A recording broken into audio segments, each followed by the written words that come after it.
Gravitation के अंदर में हम आपको एक बड़ी इंपॉर्टेंट चीज़ बताने जा रहे हैं, वो क्या है? The Kepler's law for planetary motion.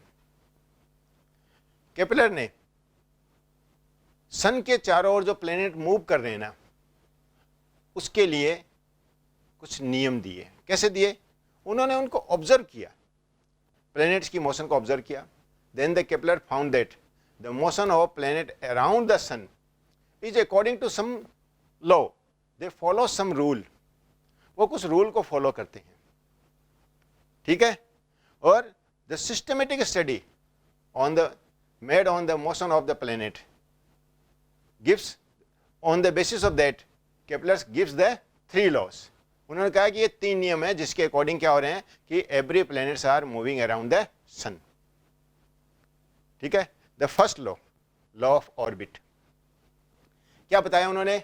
उन्होंने ये बताया अपने पास कि all the planets moves around the sun in elliptical orbit, ठीक है।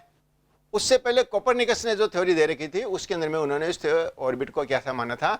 सर्कुलर ऑर्बिट माना था, ठीक है। और इन्होंने क्या कहा कि नहीं, all the planets moves around the sun in elliptical orbit.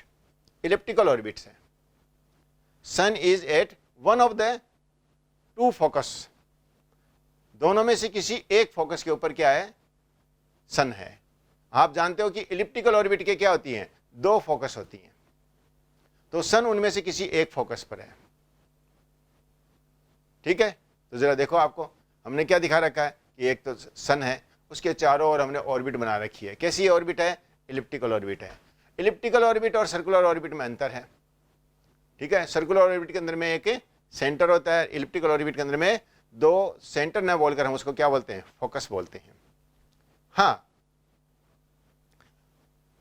तो इलिप्स के अंदर में एक चीज और डिफाइन करते हैं कि उसके ऑर्बिट के सेंटर से जो मैक्सिमम डिस्टेंस होती है उसको तो हम क्या नाम दे देते हैं? Semi major axis. और जो मिनिमम डिस्टेंस होती है उसको हम नाम देते हैं सेमी माइनर एक्सिस।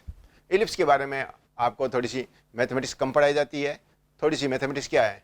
टफ है, इसलिए ज़्यादा मैथमेटिक्स नहीं करवाई जाती है, ठीक। तो क्या दिखा दिया अपने पास कि जो सन होता है वह इन दोनों फोकस में से किसी एक फोकस पर होता है। तो इसलिए जो प्लैनेट्स होते हैं उनकी सन से जो डिस्टेंस है वो हरदम सेम नहीं होती, चेंज होती रहती है। Although the change in the distance is not too much, बहुत ज़्यादा नहीं होती, बहुत ज़्यादा नहीं होती। ये भी क्या है तो इलिप्टिकल, लेकिन this is very close to the circular orbits. ये सर्कुलर ऑर्बिट के भी बहुत क्लोज होती है, ऐसी नहीं कि बहुत ज़्यादा इलिप्टिकल ऑर्बिट है, ठीक है। ऐसी बात आती है। मैथमेटिक्स कोर्स में नहीं है इसलिए हम उसकी ज़्यादा बात नहीं करते अपने पास, ठीक है। तो सुनो क्या होता है, देखो इलिप्टिकल ऑर्बिट होती क्या होती है, कैसी होती है? तो क्या देखते हो अपने पास कि 2 फिक्स पॉइंट ले लो, 2 फिक्स पॉइंट ले लो और एक पॉइंट को आप इस प्रकार से मूव कराओ कि उसकी उन दोनों फिक्स पॉइंट से जो डिस्टेंस है उसका सम क्या आए? हरदम कांस्टेंट आए, तो इलिप्स बनती है, ठीक है। हमने डायग्राम बता रखा है, ठीक है, और डायग्राम के नीचे उसका पूरा डिस्क्रिप्शन बता रखा है कि इलिप्टिकल ऑर्बिट कैसे बनती है, ठीक है। तो नीचे देखो, आप इसके डिस्क्रिप्शन को देखो, डायग्राम के नीचे इसके डिस्क्रिप्शन को देखो, क्या बता रखा अपने पास कि when the particle moves around the 2 fixed point in such a way that the sum of the distance from these 2 points is always constant, then the path traced by the particle is an elliptical path। उसी path को हम क्या नाम देते हैं? elliptical path कहते हैं। and the 2 fixed points are known as the focus। ये 2 फिक्स पॉइंट उसकी क्या कहलाती है? फोकस कहलाती है। तो जो प्लेनेट है वो इसके चारों ओर घूम रहा है, किसके चारों ओर घूम रहा है? सन के चारों ओर घूम रहा है, तो सन उन दोनों फोकस में से किसी एक फोकस पर होता है। तो दिस इज अपने यहां से लॉ ऑफ ऑर्बिट, ये लॉ ऑफ ऑर्बिट है। अब आता है second law, Kepler second law, जिसको हम नाम देते हैं अपने पास लॉ ऑफ एरिया, ठीक है। क्या देखा अपने पास कि आप सन से प्लेनेट को ज्वाइन कीजिए एक लाइन से, और उस लाइन को देखिए कि जैसे जैसे प्लेनेट मूव कर रहा है वैसे वैसे वो लाइन भी क्या हो रही है, मूव कर रही है। ठीक है, तो a line joining a planet to the sun sweeps equal area in equal interval of time. ये जो एरिया, ये जो लाइन है जो प्लेनेट से सन को और प्लेनेट को ज्वाइन कर रही है, ये भी अपने पास क्या करेगी, जैसे जैसे प्लेनेट मूव करेगा वैसे वैसे ये भी मूव करेगी, तो ये कुछ एरिया स्वेप करेगी। The area swept by this line, the line joining the sun to the planet, ठीक है, the area swept by that line is equal in every equal interval of time. ठीक है, same time interval में देखिए तो इसने जो area swap की है, आप हमने यहाँ पर डायग्राम क्या दिखा रखा है, दो जगह दिखा रखा है कि दो जगह उसने एरिया स्वेप कर रखी है। एक तो कब, जब वो सन से क्या है, थोड़ा दूर है, और एक सन के थोड़ा पास में है। ठीक है, तो इसी चीज को हम और नाम देते हैं aerial velocity. The area swept upon the time interval. This is same for a planet but it is different for different planets. अलग अलग प्लेनेट्स के लिए अलग अलग है, और एक ही प्लेनेट के लिए क्या आएगी, the areal velocity is same. Areal velocity the area swept divided by the time interval. तो in equal interval of time the area swept is equal. ठीक है, तो अब डायग्राम को देखो तो क्या कहता है, according to the second law.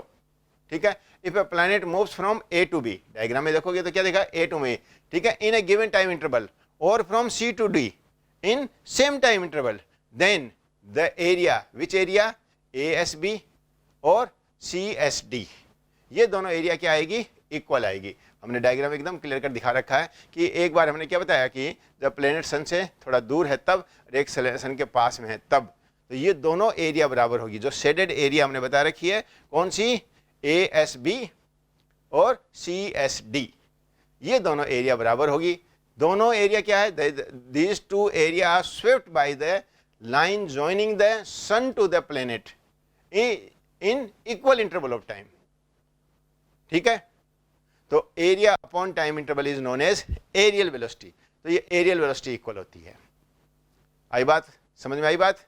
चलिए अब देखो, actually this law is based on the conservation of angular momentum.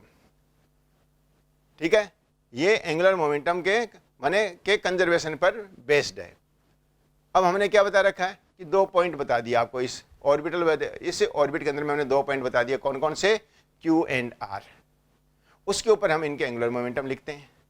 ठीक है, तो डायग्राम में दिखा रखा आपको कि जब पार्टिकल कहाँ पर है, जब सैटेलाइट कहाँ पर है, एक बार तो वो Q पर है और दूसरी बार वो कहाँ पर है, R पर है।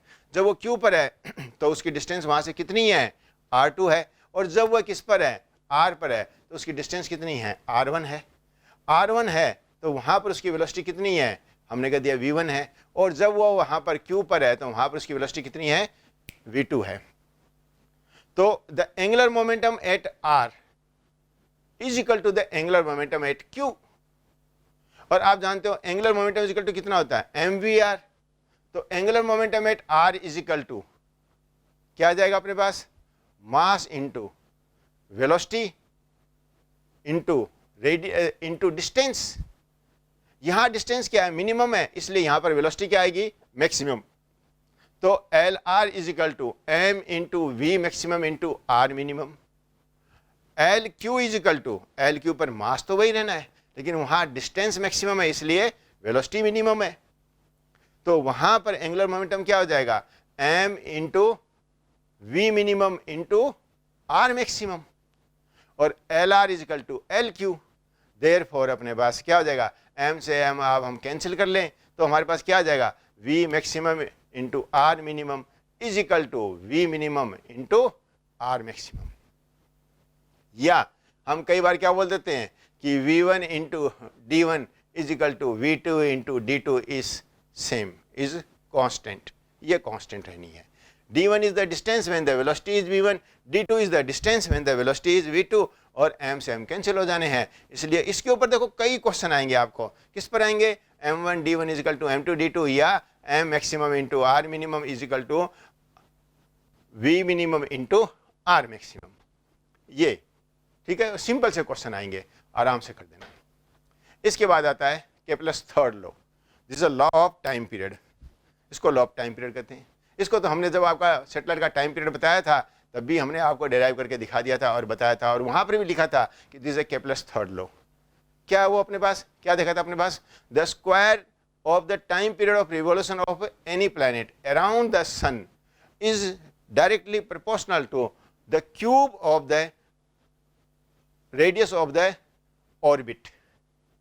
और in case of elliptical orbit, then the square of the time period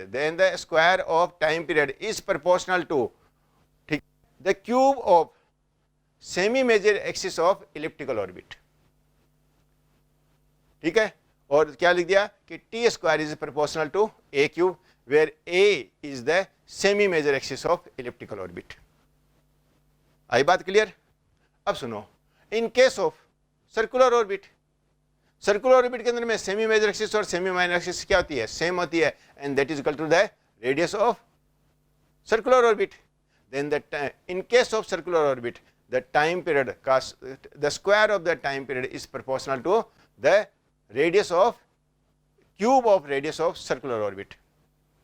वापस बोला मैंने, क्या बोला कि the square of time period is proportional to the cube of radius of circular orbit।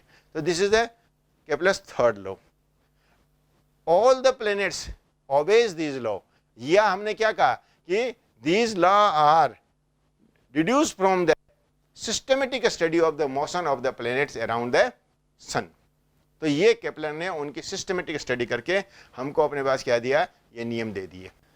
और बच्चों सुनो, ये नियम न्यूटन्स लॉ ऑफ ग्रेविटेशन से पहले आ गए थे, उन्होंने पहले दे दिए थे नियमों को। वो जानते नहीं थे कि इनके ऊपर फोर्स कितना है। ठीक है, दो मासिव ऑब्जेक्ट के बीच में फोर्स कितना होगा, इस चीज का फॉर्मूला सबसे पहले किसने दिया, न्यूटन ने दिया। न्यूटन से पहले हम केवल यही जानते थे और साइंटिस्ट लोगों ने केवल यही बता रखा था कि केवल अर्थ में ही किसी मासिव ऑब्जेक्ट को अपनी ओर अट्रैक्ट करने की कैपेबिलिटी होती है और किसी में नहीं। न्यूटन ने फिर बाद में इसको बहुत ब्रॉड वे में लेकर और सारा कुछ समझाया कि ना ना ना ना ना, केवल अर्थ में नहीं, every massive object have capability to attract another massive object toward itself. मतलब every massive object apply the force of attraction on another massive object due to their masses, and due to their masses the force of attraction is known as gravitational force. तो ये capability आप में, हमारे में, सब में होती है। लेकिन क्या होता है कि हम अपने मास के कारण किसी दूसरी ऑब्जेक्ट के ऊपर जो ग्रेविटेशनल फोर्स लगा रहे हैं, फोर्स ऑफ अट्रैक्शन लगा रहे हैं, that is very less because the proportionality constant capital G is very less. और वो कितना है, 6.67 इंटू 10⁻11। तो उसकी वैल्यू बहुत कम होने के कारण the gravitational force is the weakest force among all the 4 fundamental forces। जितने भी 4 फंडामेंटल फोर्सेज हैं उनमें सबसे वीकेस्ट फोर्स है ग्रेविटेशनल फोर्स। हम केवल किसके कारण से, केवल अर्थ के कारण से इस फोर्स को महसूस करते हैं। बाकी एक मासिव ऑब्जेक्ट दूसरी मासिव ऑब्जेक्ट के ऊपर जो ग्रेविटेशनल फोर्स लगा रही है उसकी वैल्यू इतनी कम होती है, it is not possible to detect them. हम उसको डिटेक्ट नहीं कर पाते हैं या हम उसको फील नहीं कर पाते हैं। आप डिटेक्ट भी करोगे, फील नहीं करोगे तो वो सिग्निफिकेंट नहीं है। तो डेली लाइफ में वो सिग्निफिकेंट नहीं है। डेली लाइफ में जो सिग्निफिकेंट है that is the force on a massive object due to earth. इसलिए सभी ऑब्जेक्ट को अपनी ओर खींच के रखती है, and that force is a quite significant. आपका जो वेट है, आपका जो भार है, आपका जो मेरा अपना वेट बताना, तो जो वेट है, weight is nothing, this is the force of attraction on you by the earth। this is a gravitational force on you by the earth and that is significant। इसलिए हम अर्थ से दूर भाग नहीं सकते, दूर जा नहीं सकते। किसी चीज को ऊपर की ओर उछालते हैं वो वापस नीचे आ जाती है। किस कारण से, ग्रेविटेशनल फोर्स के कारण से। बाकी और किसी ऑब्जेक्ट के कारण, बाकी और किसी मासिव ऑब्जेक्ट के कारण हम इस फोर्स को नहीं फील करते। ठीक है बच्चों, तो ये सारी कहानी रही आपकी किसकी, ग्रेविटी की और ग्रेविटेशनल फोर्स की।